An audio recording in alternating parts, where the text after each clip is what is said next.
seem to be favored. No one's stopping them from participating in the voting process.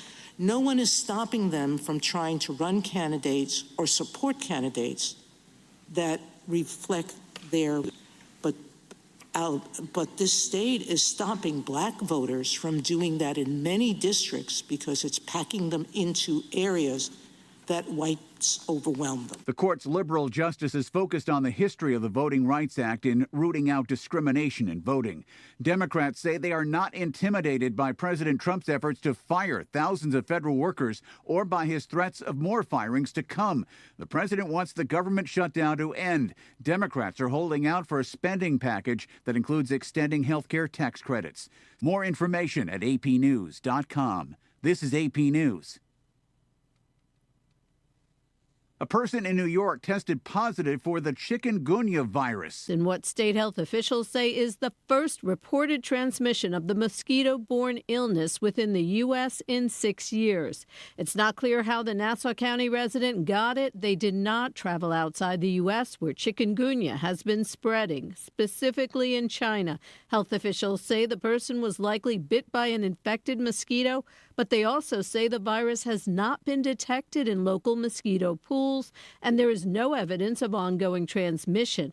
Chikungunya cannot be spread directly from person to person. The illness is rarely fatal, and most patients recover within a week, though newborns, older adults, and people with chronic health conditions are at higher risk. Julie Walker, New York. 2 major Broadway labor unions have authorized a strike. Talks are ongoing. I'm Ed Donahue, AP News. Out of town and want to know what's going on in Salem, how the Salem Tigers did, or who may have passed away? There's only one way to get that information quickly, and that's by going to Your World Today online. Go to KSMORadio.com and click on the Your World Today button, and you'll get the latest edition online, or check out the Your World Today archives. And if you are in town, pick one up in any of the 30-plus locations in Salem and Bunker. Your World Today, they're free.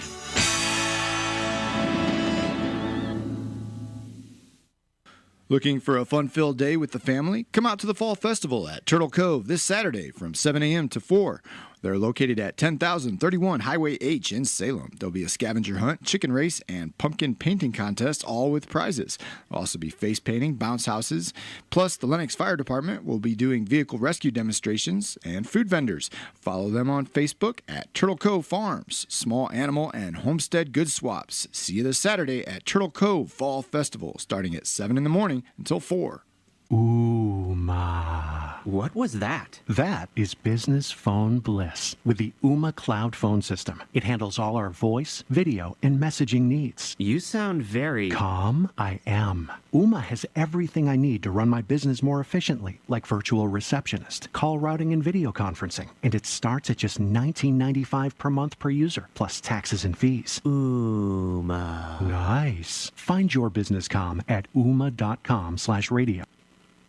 At KSMO Radio, 1340 AM and 95.7 FM. We welcome you to Wednesday afternoon, and our forecast does call for plenty of sunshine and a high of 83. We will have a southeasterly breeze through the afternoon, right around 5 miles an hour. Then for tonight, clear skies, low 56. Winds will be southeasterly after midnight. Otherwise light and variable during the evening. Sunny skies Thursday, high of 81 with a southeasterly breeze, right around 7 miles an hour. Clouding up on Thursday night at the low of 56. And then on Friday, more sunshine again, right around 81 for a high with a southerly breeze 5 to 10. For Friday night after midnight, there will have a chance of getting a little bit of rain. That chance is 40%. We do have partly cloudy skies expected Friday night, a low of 59. Then cloudy on Saturday with showers and possibly even a thunder shower during the afternoon, high of 73. That chance of rain is 80% right now. And then for Saturday night after midnight, more showers are likely to occur until Sunday morning with partly cloudy skies otherwise and a low of 43. And then it'll sunshine back up on Sunday, but it'll be much cooler with a high of only 65 degrees. Currently here at KSMO, we have 78 degrees, plenty of sunshine in the Ozarks, a southeasterly breeze at 5 miles an hour, relative humidity at 45%. At your hometown radio station, up next is the Brownfield commentary and then the livestock report brought to you as a courtesy of all of us right here at your hometown radio source, KSMO Radio. Now the Brownfield commentary and livestock report on KSMO Radio.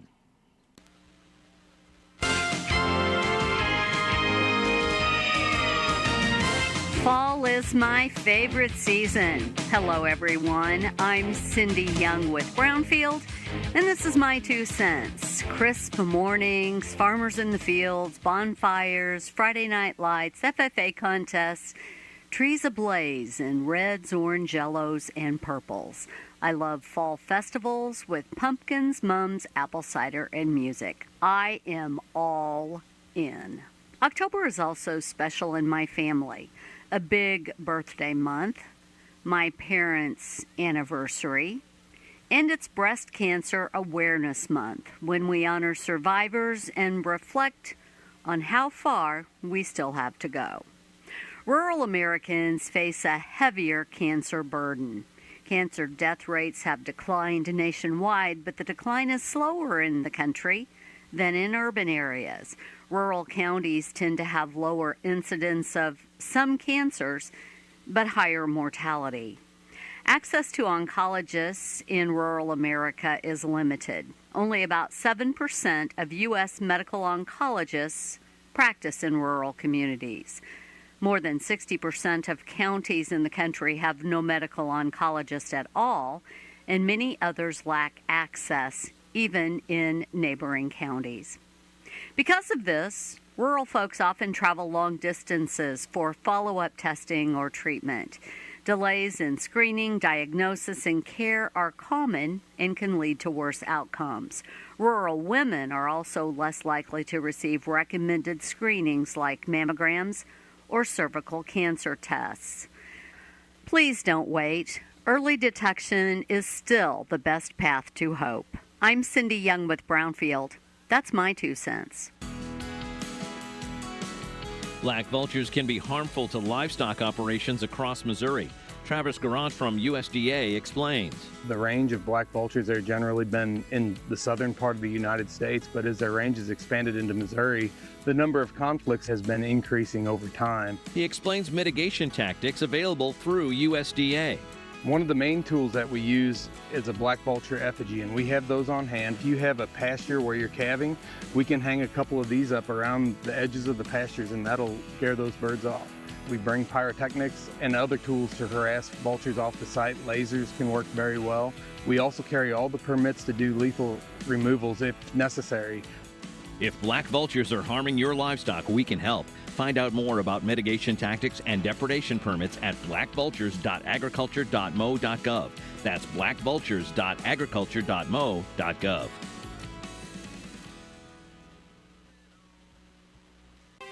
You've seen the vertical screens in Salem and Houston filled with local community events, business ads, and even obituaries. It's called Town Screen. But did you know that you could place your message in either or both of those towns, starting as low as $15 for a week per market? You won't find a more affordable way to get your message out to the public. Produce your own ad or get help from the Town Screen staff. Go online to townscreen.com or call or text 636-338-1199. Town Screen. Direct cash cattle trade remains sluggish and cash hogs are mostly steady. Hello, I'm Brent Barnett with your Brownfield Livestock Market Report. Cash cattle country is off to another slow start on Wednesday. Asking prices in parts of the South have started out at $240 plus, but still not established in the North. If business follows the trend of recent weeks, look for the trade to hold out until sometime Thursday or Friday. Box beef was mixed at midday with choice up 211 at $366.53 and select down 124 at $349.31. The choice select spread was $17.22. At the North Platte stockyards in Nebraska on Tuesday, steer and heifer calves sold sharply higher compared to the most recent sale. USDA says yearling heifers sold $2 to $5 higher. Demand was good with some active internet bidding. Receipts were moderately higher from last week's sale. The supply included 52% steers, and 27% of the offering was over 600 pounds. Medium and large one feeder steers, 626 to 644 pounds, brought 427 to 434. Feeder heifers, 454 to 474 pounds, sold for 470 to 480. Cash hog business is mostly steady, with light to moderate opening negotiated numbers at the major direct markets. Those markets are starting the day with no recent comparison, but when compared to Tuesday's close, The weighted averages imply a higher trend, indicating that some buyers needed near-term ready numbers to keep chain speed moving. Barrels and gilts at the National Daily Direct had no comparisons at midday, but the base range was set at $88 to $98. The Iowa, Minnesota, and Western Corn Belt markets had weighted averages of $96.40 and $95.20, respectively. The Eastern Corn Belt was not reported due to confidentiality. Butcher hogs were steady at the Midwest cash markets, with barrels and gilts priced at $70. Illinois slaughter sows were steady, with moderate demand for moderate offerings at $57 to $69. Illinois boars were priced at $18 to $35. Pork values were lower at midday, down 78 cents at $102.98. Butts, ribs, and hams were higher. Loins, picnics, and bellies were lower. I'm Brent Barnett with Brownfield.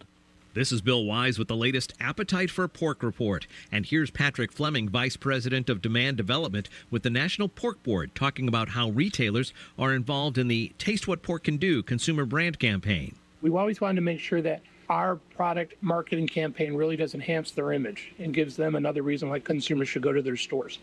Our brand is inclusive of all and exclusive of none. It was designed so everybody in the supply chain could play underneath it as a master brand for a category, enhance the portfolio, drive sales, which retailers are always interested in, and really provide that final connection with consumers.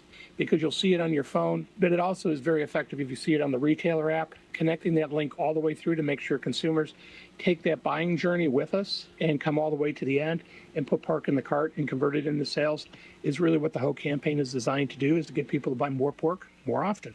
To find out more, visit porkcheckoff.org/2025.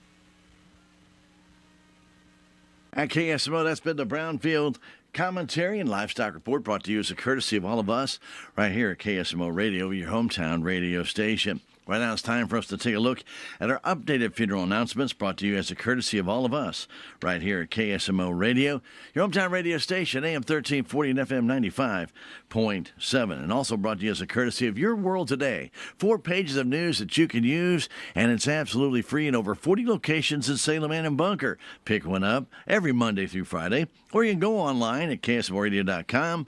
KSMO Radio, click on that Your World Today button, and you can read Your World Today in its entirety, the same Your World Today that goes out on the paper form. So check it out for yourself. Your World Today. Mary Richardson Moreland of St. James passed away Monday at the age of 74. Funeral services for Mary Richardson Moreland will be this Friday morning at 11 at the St. James Chapel of James and Gar, with visitation from 5 until 7 on Thursday night. The interment will be at the Merrimack Hill Cemetery in Cuba. All the arrangements are under the direction of the James and Gar Mortuary of St. James for Mary Richardson Moreland, whose funeral services will be Friday morning at 11 at the St. James Chapel of James and Gar Mortuary. Debbie Elaine Valero of Salem passed away Saturday in Springfield at the age of 70. Funeral services for Debbie Valero will be held at 1 o'clock Friday afternoon at the Wilson Mortuary Salem Chapel, with visitation Friday morning from 11 until service time at the chapel. Burial will be in the Jadwin Cemetery. All the arrangements are under the direction of the Wilson Mortuary of Salem for Debbie Elaine Valero, whose funeral services will be Friday afternoon at 1 at the Wilson Mortuary Salem Chapel. And that's a look at our updated funeral announcements, brought to you as a courtesy of all of us right here at KSMO and Your World Today. Remember, news you can use at your fingertips 5 days a week, Monday through Friday. Been a staple of the Denton County community since 1992. Your World Today. Keep it right here at KSMO Radio, 1340 AM and 95.7 FM. And you're streaming with us at KSMORadio.com, KSMO Stream Facebook, and KSMO YouTube. We have coming your way some local news. Also, we have coming up some sports, weather, and also statewide sports news, the Missouri Net, and statewide news for the Missouri Net as well. And then in the afternoon, crossover music from 1 to 3. We hope you'll enjoy that this afternoon. We got Blues hockey tonight coming up. That'll be at 8 o'clock with the pregame show, as the Blues will be in Chicago and take on the Blackhawks. That's all right here. KSMO Radio, 1340 AM. Please stick around. What's the fastest way for you to get yourself up to date on the latest in news, sports, weather, and obituaries that costs you absolutely nothing? It's Your World Today. Serving Salem and Dent County now for over 20 years, Your World Today is 4 pages of information that will take you about 5 minutes to read, and they're available in over 30-plus locations in Salem and in Bunker. Your World Today. Pick one up every weekday. They're free.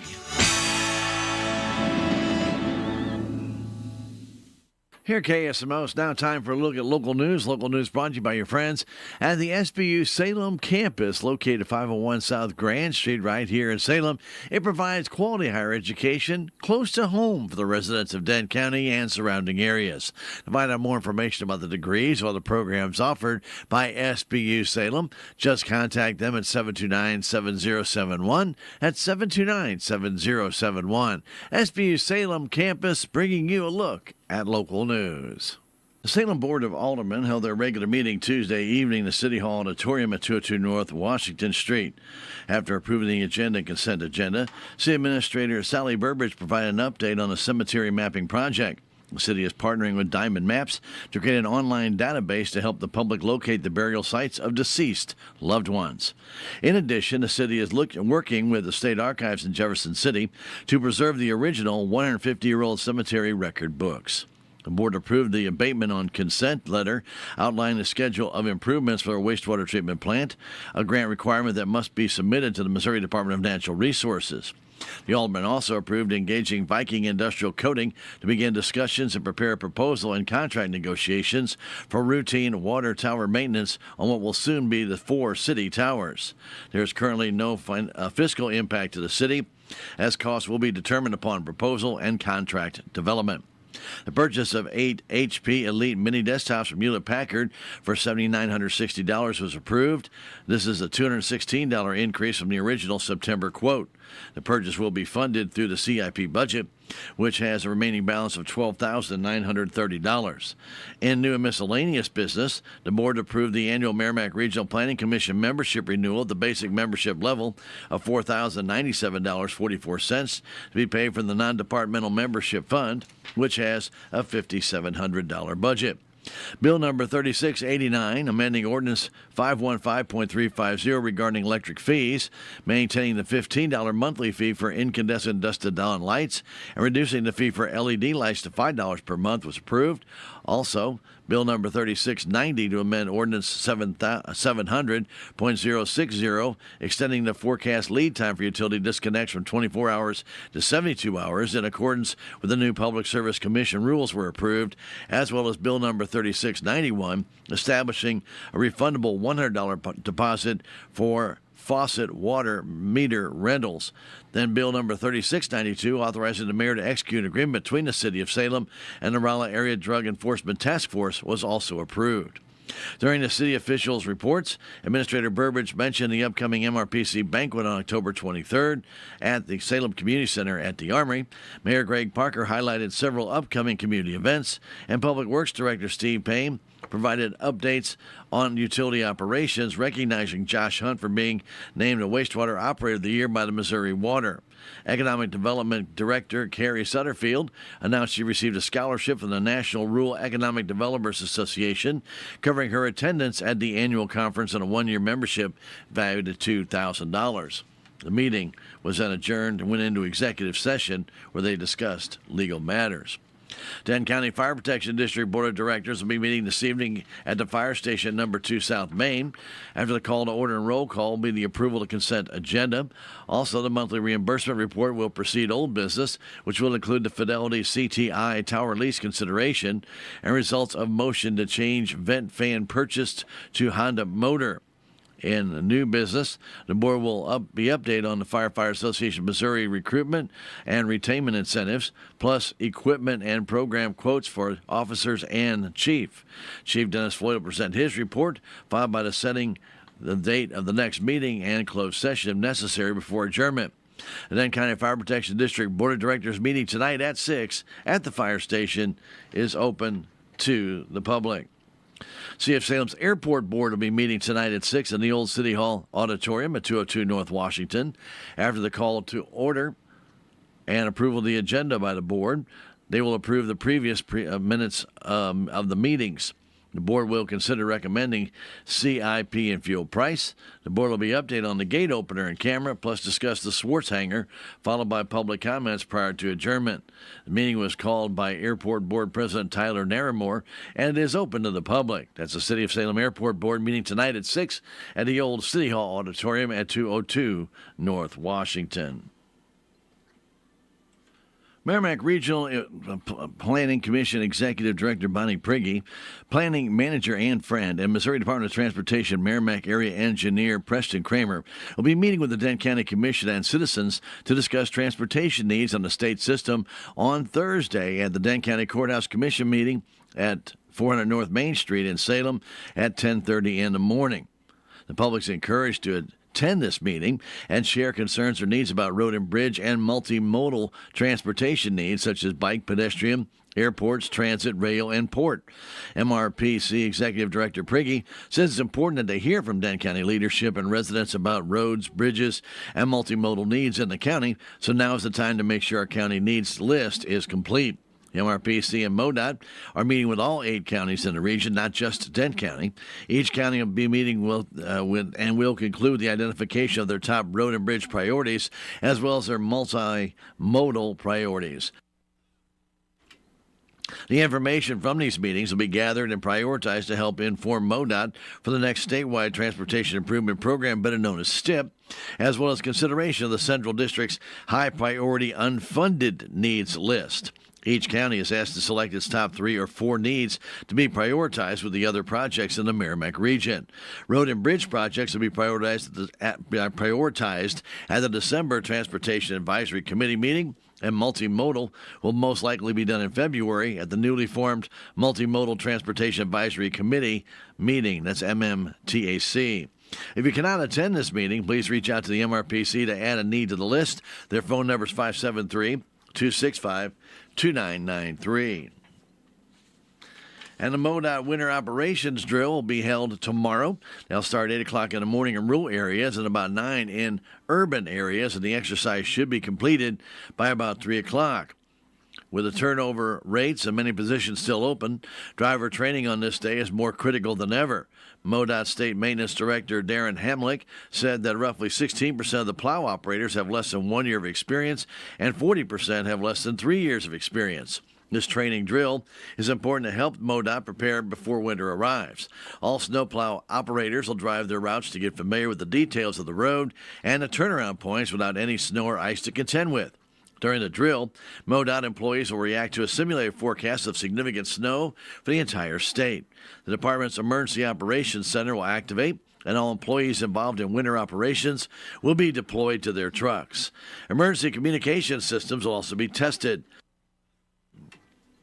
Hamlick went on to note that the drill ensures that proper equipment, plowing techniques, and safety measures will be used by every MoDOT employee. In addition, every piece of equipment, the trucks, the graders, snow blowers, and tractors will be inspected, then calibrated to conserve materials and operate efficiently and safely. MoDOT spends more than $64 million on winter operations and uses about 160,000 tons of salt. They did last year, 2.1 million gallons of salt brine, and 229,000 gallons of beet juice. For the most up-to-date information on the road conditions during any storm, motorists are being urged to use MoDOT's Traveler Information Map at traveler.modot.org. More after this. Southwest Baptist University campus in Salem provides quality higher education close to home for residents of Dent County and the surrounding areas.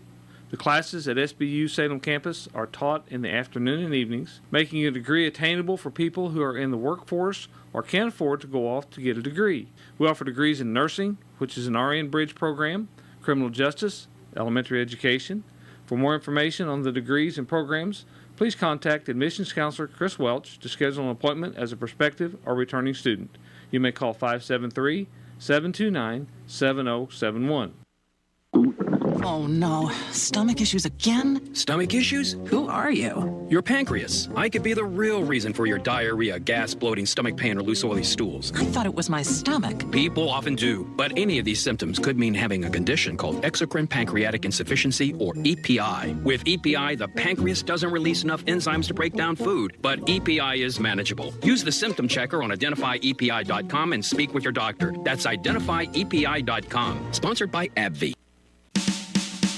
This is Stan Stevens. Join Ben and I this Saturday from 11 to 1 as KSMO will be broadcasting live from Turtle Cove Farms at 1003 Highway H in Salem, just about 2 miles east of Lenox. We will be talking with the people out there at Turtle Cove about the Fall Festival going on this Saturday. It starts at 7, goes to 4. There'll be contests going on, demonstrations from vendors, and the famous chicken race. Stop by and see us this Saturday from 11 to 1 at Turtle Cove Fall Festival. We hope to see you there.